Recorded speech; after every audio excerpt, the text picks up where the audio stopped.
The contractor's voice shook when he said, "Do not come alone. Bring your children." And in that moment, I knew my husband had taken secrets to the grave. I was standing in the back row of the small memorial chapel in Dallas, holding a folded program with my late husband's name printed in gray ink, when my phone vibrated in my palm. I almost ignored it. Jonathan had been gone for a year, and I had learned the hard way that most interruptions no longer mattered. But something about the insistence of the vibration made my chest tighten. The screen showed an unfamiliar number, saved only as renovation crew. I stepped quietly into the hallway, the scent of polished wood and old flowers clinging to the air, and answered. "Mrs. Carter," the man said, clearing his throat. "This is Daniel. We're working on your husband's office. I need you to come by the house today." There was a pause, heavy and uncomfortable. "Is something wrong?" I asked. Another pause. Then, more quietly, "Please don't come alone. Bring your children. Both of them." My fingers went cold around the phone. I asked him what he meant, what they had found, but he refused to explain. He repeated the same sentence, slower this time, as if choosing each word carefully.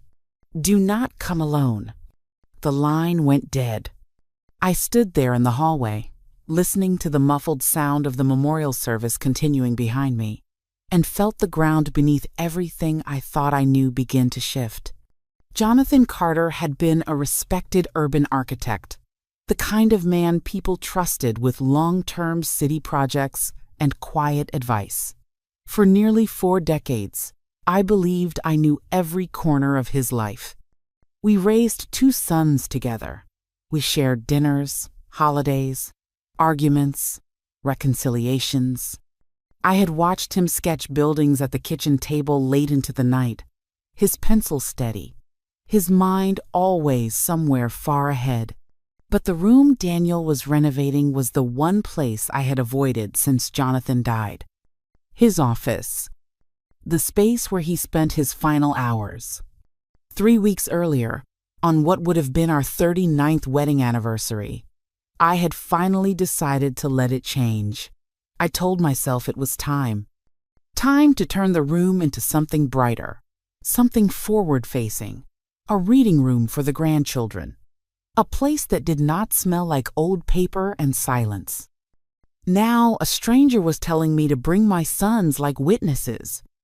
I called Ryan first, my oldest, practical, always in control. Then Lucas, gentler, more observant. Neither of them liked being summoned, but neither of them argued when they heard the strain in my voice. I drove home through familiar Dallas streets that suddenly felt foreign, my thoughts circling one impossible question. What could my husband have built that still needed guarding after his death? By the time I turned onto our street, both of my sons' cars were already parked in the driveway. They were standing side by side near the front door, waiting. And I knew, before I even stepped out of the car, that whatever waited inside that house was about to change all of our lives. The house felt wrong the moment I stepped inside. Not haunted, not sad, just disturbed, like a place that had been opened without permission. Daniel met us in the entryway, his hard hat tucked under his arm, his face pale beneath the layer of dust clinging to his shirt. He avoided my eyes at first, nodding briefly to Ryan and Lucas before gesturing down the hallway. "Thank you for coming so quickly," he said. "I would not have called if it was not serious." Ryan crossed his arms. "What exactly did you find?" Daniel swallowed. "It is better if I show you." We followed him past the kitchen, past the familiar photographs lining the walls, Jonathan holding the boys on his shoulders, Jonathan and me at the Riverwalk downtown, Jonathan smiling in ways that suddenly felt rehearsed. His office door stood open. The room barely resembled the space I remembered. The carpet had been stripped down to bare concrete. The wallpaper was gone. exposing uneven drywall. Boxes of books lined the hallway, carefully labeled and sealed. But it was the far wall that stopped me cold. The wall behind Jonathan's old bookcase was gone entirely. In its place was an opening. Not a hole, not damage. A doorway. Daniel flicked on a work light and stepped aside. What you are seeing was hidden behind a false wall. We only noticed it when we checked the studs for the electrical update. There was a seam that should not have been there. Lucas stepped closer, his voice low. You are saying my dad built this? Daniel nodded. Years ago. Professional work. Whoever did it knew exactly what they were doing. I felt Ryan tense beside me as we moved into the space. The hidden room was small but precise. Shelving ran from floor to ceiling along every wall. Each shelf was filled with folders, hundreds of them, neatly arranged. Labeled by name and date in handwriting I recognized instantly. Jonathan's. My breath caught. This was not storage. This was not sentimentality. This was cataloging. I reached for the nearest folder without thinking. Inside were photographs. A man entering a restaurant. The same man speaking with someone outside a parking garage. Bank statements. Handwritten notes. Dates spanning years. I closed it and opened another. More faces, more places, more details. Ryan grabbed one from a higher shelf and flipped it open, his face drained of color. Mom, he whispered, these are people we know. Lucas was staring at a folder on the lower shelf. This one just has a year on it. No name. He pulled it out and handed it to me. 1996. My hands shook as I opened it. Inside were photographs of a younger Jonathan standing with a woman I had never seen before. Hotel receipts, airline tickets, handwritten notes describing meetings and conversations. Not romantic, observational. At the bottom of the folder was a single sentence written in my husband's careful script. Subject aware. Risk elevated. I staggered back as if the room had tilted. This was not an affair. This was surveillance. Daniel cleared his throat. There is more. He gestured to the far corner. A metal safe had been built directly into the wall, its edges perfectly flush, nearly invisible without the wall torn away. We did not open it, he said. We thought that should be your decision. Ryan turned toward me, his voice sharp with disbelief. Mom, what was Dad doing? I looked around the hidden room at the shelves, the files, the years of quiet documentation, and for the first time since Jonathan died, a terrifying thought took shape. My husband did not just design buildings. He built systems. And whatever this system was, it was never meant for me to find. Ryan was already kneeling in front of the safe before I could answer. It was a simple keypad, 4 digits, worn smooth from use. He tried our anniversary first. Nothing. Then Jonathan's birthday. Nothing again. Lucas watched the shelves instead of the lock. His eyes moved slowly, carefully, like he was reading a map. Dad planned everything, he said quietly. If this is here, it means he expected someone to find it eventually. That sentence sent a chill through me. Ryan tried another code. The keypad beeped, then clicked. The door swung open. Inside were 3 items placed with deliberate care. A thick leather-bound notebook, a stack of old digital storage drives sealed in plastic, and a passport. Ryan lifted the passport first. It was Jonathan's face, Jonathan's eyes, but the name was not my husband's. My knees weakened, and I reached for the edge of the shelf to steady myself. "That is not possible," I said, though my voice did not sound convincing even to me. Lucas took the notebook. His hands trembled as he opened it. Every page was filled with Jonathan's handwriting. Dates, names, dollar amounts, locations, short notes written in precise language, paid in full, file closed, risk neutralized. Ryan flipped through faster, his jaw tightening. These are transactions. Consulting fees, maybe. Off the books. Lucas shook his head. These are not fees. There are no contracts, no services listed, just outcomes.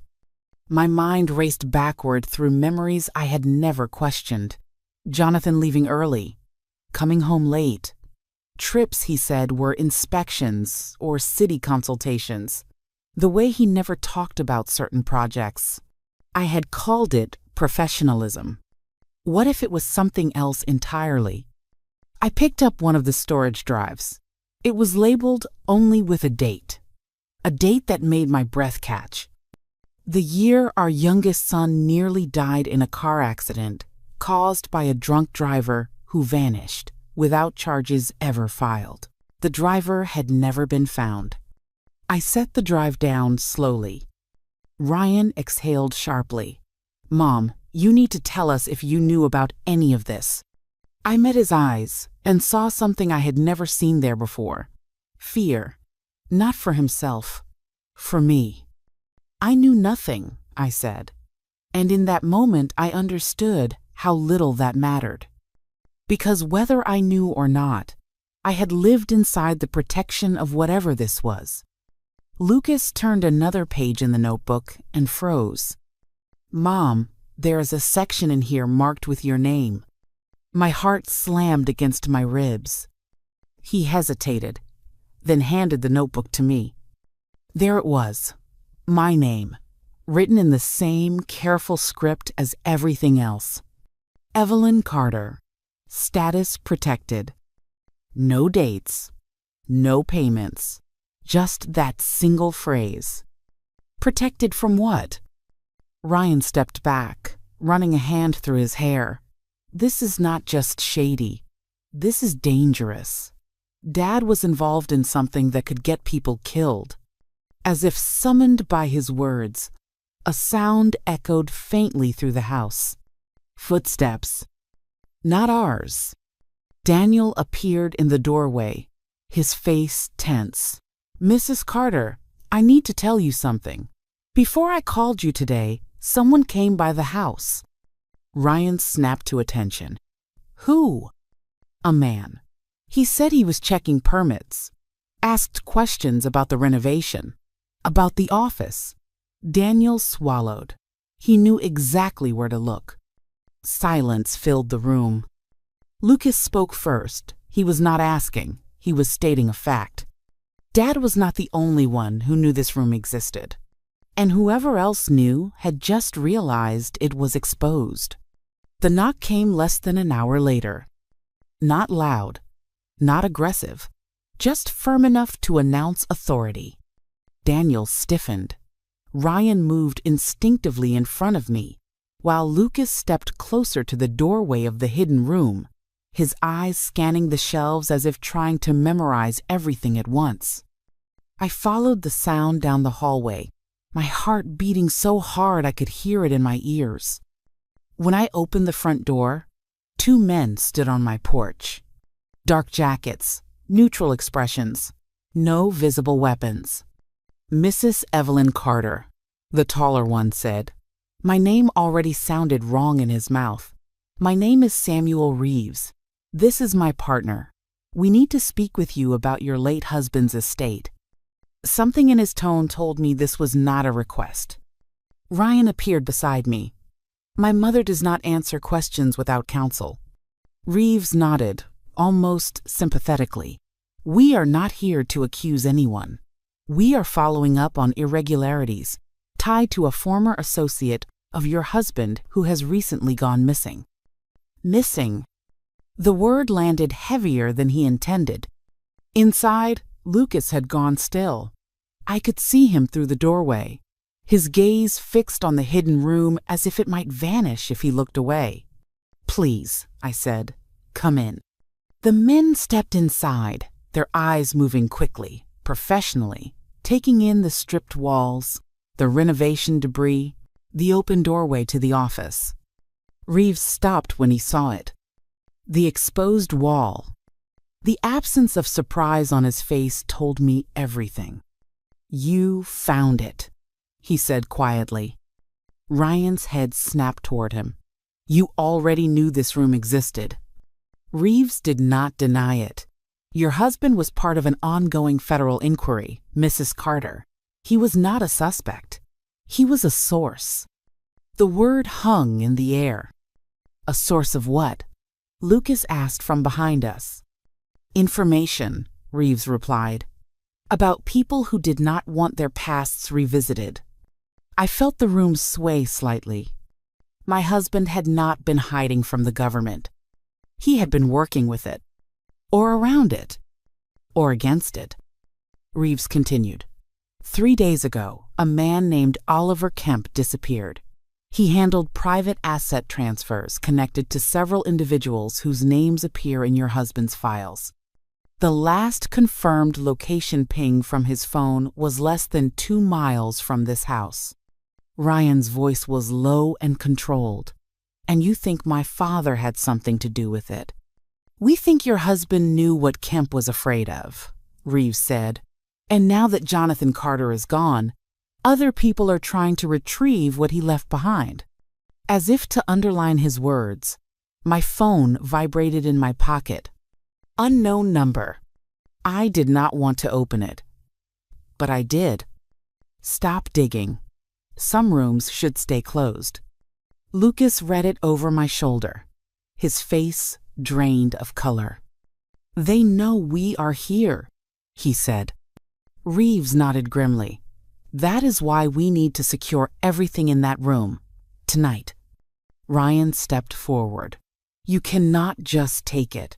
This is our family." Reeves met his gaze. "And right now, your family is in danger." He lowered his voice. "Mrs. Carter, your husband was very careful enough to keep you safe for decades. But the moment that wall came down, the protection he built started to fail. Another vibration. Another message. If you open the safe again, your children pay the price." I felt something inside me harden. For years, I had been the one protected, shielded, unaware. But the moment my sons were threatened, fear gave way to something else. Resolve. I looked at Reeves. "You said my husband was a source." "Yes." "Then you are going to help me understand exactly what he was protecting. And who. Because whoever is sending these messages thinks I will stop." I met his eyes steadily. "They do not know who my husband married. And they have no idea what a mother is willing to face when her children are no longer safe." Reeves asked us to sit down, but my legs refused. I stood in the center of the ruined office, surrounded by the bones of my husband's secret life, while my phone felt heavier in my pocket with every unanswered question. Ryan hovered near the doorway, jaw tight. Lucas had not taken his eyes off the shelves once. "There is something else you need to know," Reeves said carefully. "Something Jonathan insisted remained sealed unless a specific condition was met." I looked at him. "And what condition is that?" "If the room was found," he said. "If the wall ever came down." Lucas turned sharply. He knew this would happen. Reeves nodded once. "Your husband prepared for this scenario years ago." He gestured toward the leather notebook still open on the desk, toward my name written there, toward the single word beneath it. "Protected." Reeves lowered his voice. "Mrs. Carter, Jonathan was not collecting information to gain power for himself. He was building leverage to keep something buried. Something about me." The realization struck like a physical blow. Ryan shook his head. That makes no sense. Our mother has never been involved in anything like this. Reeves did not argue. He reached into his jacket and pulled out a thin folder, unmarked, worn at the edges as if it had been handled many times. Jonathan gave this to us under strict instructions. He said it was not to be opened unless you were present. My heart began to race. He placed the folder on the desk and slid it toward me. Inside was a birth certificate.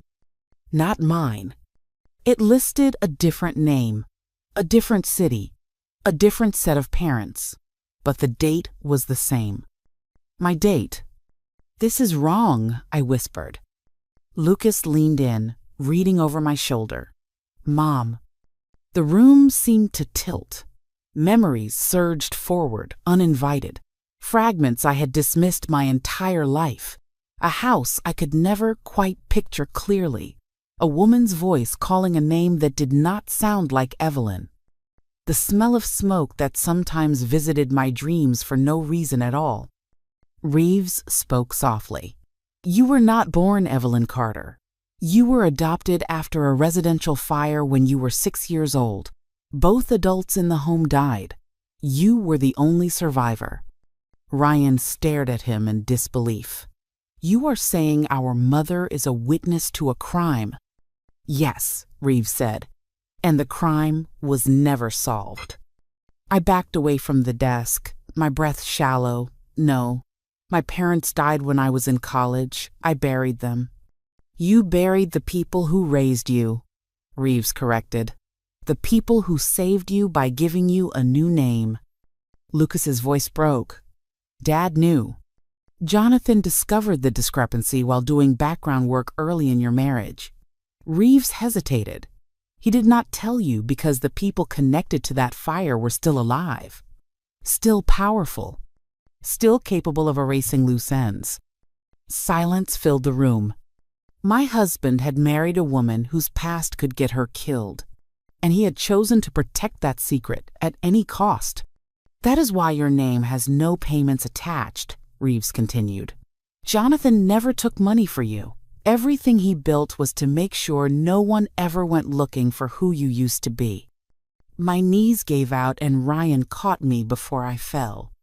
I felt grief then, not just for Jonathan, but for the child I had been, the truth I had never been allowed to remember. Lucas whispered, "The messages, the threats, they are not about Dad." "No," I said, finally understanding. "They are about me." And somewhere out there, someone had just realized that the woman they thought had disappeared decades ago was still alive, and no longer hidden. The first blow did not come to me. It came to my sons. The next morning, Reeves returned with 2 other agents. Their faces were grim in a way that made my stomach drop before they said a word. "Someone accessed Jonathan's old network backups overnight," Reeves said. "Whoever has been circling this house is not guessing anymore. They are moving." Ryan's phone rang, as if summoned by the sentence. He answered, listened for less than 10 seconds, then slowly lowered the phone. The color drained from his face. "That was my firm," he said.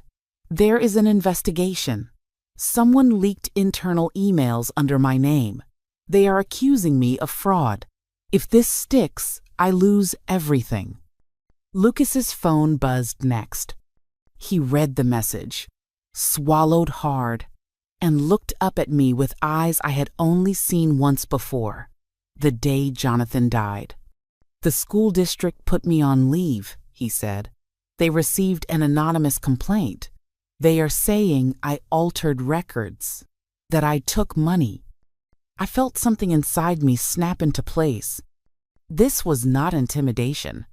This was eradication. They were not trying to scare me into silence. They were trying to leave me with nothing to protect. Reeves nodded slowly. "This is how they operate. They isolate, destroy credibility, remove support systems. By the time the truth comes out, no one is left standing to tell it." I pressed my hands flat against the table, forcing myself to breathe. Jonathan had prepared for this. I could feel it. Every file, every date, every contingency. There has to be something else, I said. Something my husband left that they did not find. Reeves hesitated. There are references in his notes to recordings. Physical ones, not digital. He wrote that they were stored somewhere meaningful, somewhere no one else would think to search. Lucas looked up sharply. Meaningful to him or to you? Both, Reeves said. My mind began to move differently then. Not in panic, in patterns. Jonathan never hid the most important things where logic alone could find them. He hid them where emotion would guide the search. And suddenly I knew. The attic. Not the storage attic. The crawl space above the hallway where Jonathan used to climb with the boys when they were young. The place, he said, made him feel grounded because it reminded him that every structure needed a hidden support. Reeves sent a team immediately. They returned 30 minutes later, carrying a small fireproof case wrapped in insulation. Inside was an old recording device and a single envelope addressed to me in Jonathan's handwriting. My hands trembled as I opened it. If you are reading this, he had written, then they have found you again, and I am not there to stop them. I closed my eyes. Inside the case was a recording, dated 3 weeks before his death. Reeves played it. Jonathan's voice filled the room, calm, controlled, familiar. Evelyn, if this is happening, then the people connected to the fire know you are alive. They always feared this moment, that you would remember, that someone would listen. There was a pause, then another voice. Older, rougher, nervous. I recognize you, the man said. I recognized you the first time I saw you at that charity event years ago. You did not remember me, but I never forgot your face. My blood ran cold. Jonathan spoke again. Say your name. A sigh. Then, James Hollis. Reeves stiffened. That name is not in any of our databases. That is because it is not his real one, Jonathan said on the recording. He has used at least 4 identities since the fire. The man laughed softly. You should have let it go, Jonathan. She was safe, quiet, forgotten. Jonathan's voice hardened. You do not get to decide when a witness stops existing. The recording ended abruptly. Silence swallowed the room. Lucas whispered, He is still alive. Yes, Reeves said. And now he knows that you know. Outside, a car engine idled too long at the curb. I stood up slowly. Jonathan had spent his life building walls. It was time I walked through them. The car did not leave. It sat there across the street, engine humming, lights off, a shape barely visible through the afternoon glare. Reeves noticed it at the same moment I did. I could tell by the way his posture changed, by the way his hand moved just slightly toward his jacket. Everyone stay inside, he said quietly. Ryan stepped toward the window anyway. That is not one of the neighbors. No, Reeves agreed. And it is not coincidence. The front doorbell rang. Once, slow, deliberate. My heart should have raced. Instead, a strange calm settled over me. The kind that comes when fear finally runs out of places to hide. I know who it is, I said. Ryan turned to me sharply. Mom, do not open that door. I will not run anymore, I replied. Not after everything Jonathan gave up to keep me alive. Reeves signaled his team, weapons drawn but lowered. He moved to the side of the doorway. Mrs. Carter, if you are wrong, I am not. I opened the door. The man on my porch was in his late 60s. well-dressed, careful in the way men are when they have learned how to disappear in plain sight. His hair was neatly trimmed, his smile practiced, the face of someone who had spent a lifetime pretending to be harmless. "Evelyn Carter," he said pleasantly. "Or should I say the name you were born with?" Ryan surged forward, but Reeves blocked him. "You should not be here," the man continued, his eyes never leaving mine. "This did not have to end like this. Your husband made it messy. You set a house on fire," I said. "You killed 2 people and tried to erase a child." His smile flickered, just for a second. "I was a boy following orders," he said. "Powerful men do not like loose ends." "And for 40 years, I said, you watched me. You waited." He shrugged lightly. "You lived well. You were happy. That should have been enough." "Jonathan disagreed," I replied. The man's expression hardened. Jonathan should have minded his buildings and left ghosts alone. Reeves raised his weapon. "James Hollis, you are under arrest." The man laughed, soft and incredulous. "You still think that is my name?" In one swift motion, he reached inside his jacket. Time fractured. I moved without thinking. The letter opener Jonathan had given me years ago for my desk lay in my hand, cold and solid. I stepped forward as the man lunged, driving it into his forearm with every ounce of strength I had. He screamed, staggering back. Reeves tackled him to the ground as agents poured onto the porch, weapons trained, commands shouted. The man fought with the desperation of someone who had never been caught before, but age and arrogance had finally betrayed him. He was handcuffed within seconds. As they dragged him up, he looked at me with something like disbelief. "You were supposed to stay quiet," he hissed. "Stay grateful." I met his gaze, steady and unflinching. "You underestimated me," I said, "and you underestimated my husband." The man was pulled away, his carefully constructed life collapsing in the open daylight. Ryan rushed to my side, his hands gripping my shoulders. "Mom, are you hurt?" I shook my head. "No, but it is not over yet." Reeves nodded grimly. "He will talk. Men like him always do once the mask is gone." As the car pulled away, sirens fading into the distance, I felt the weight of 40 years lift just slightly from my chest. The hunter had finally stepped into the light. And he had chosen the wrong woman to face him.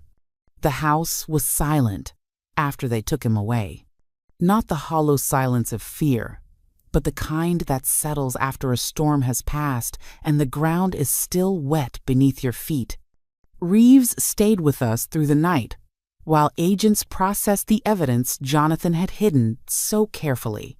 The files, the recording, the envelope meant only for me. Piece by piece, the truth was no longer something that lived only in shadows. James Hollis was not his real name. It never had been. By morning, they had uncovered 2 more identities, a trail of quiet relocations, and a pattern of lives destroyed wherever he had settled. The fire from my childhood was not his last crime. It was his first lesson in how easily the world could be convinced to look away. Jonathan had seen that pattern long before anyone else did. When Reeves returned the next afternoon, his expression was different. "Lighter.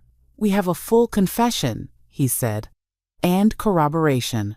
He named the people Jonathan had documented, the ones who had helped cover the fire, the ones who paid to keep the truth buried. Several arrests will follow. Ryan and Lucas sat on either side of me. For the first time in days, neither of them looked like they were bracing for impact. "Your husband was not a criminal in the way this man was," Reeves continued. "He broke laws, he crossed lines, but everything he did was built around one goal: keeping you alive." I closed my eyes. Jonathan had loved me imperfectly, fiercely, and in a way that cost him everything. After the agents left, I walked back into the room that had started it all. The hidden room was being sealed permanently. The shelves were empty now, the files boxed and gone, the safe removed, the wall ready to be closed as if it had never existed. I stood there alone and understood something Jonathan never had the chance to learn. Protection built on fear always demands a higher price. That night, I made my final choice. With full cooperation from investigators, I handed over everything tied to real crimes: fraud, violence, murder. Anyone who had truly harmed others would face justice. But the rest, the secrets that served no purpose beyond control and silence, I destroyed. I watched them burn until nothing remained but ash. I would not become the keeper of fear. The renovation was finished weeks later. Jonathan's office became what I had first imagined: a quiet library filled with light, a place for my grandchildren to read, a place where no one whispered and no walls hid anything. I was 62 years old when I learned the truth about my past, about my marriage, about the man I loved and the danger he carried for me. And I was strong enough to face all of it. I am not the frightened child who survived a fire. I am not the woman who lived unknowingly under protection. I am someone who chose truth over fear and life over silence.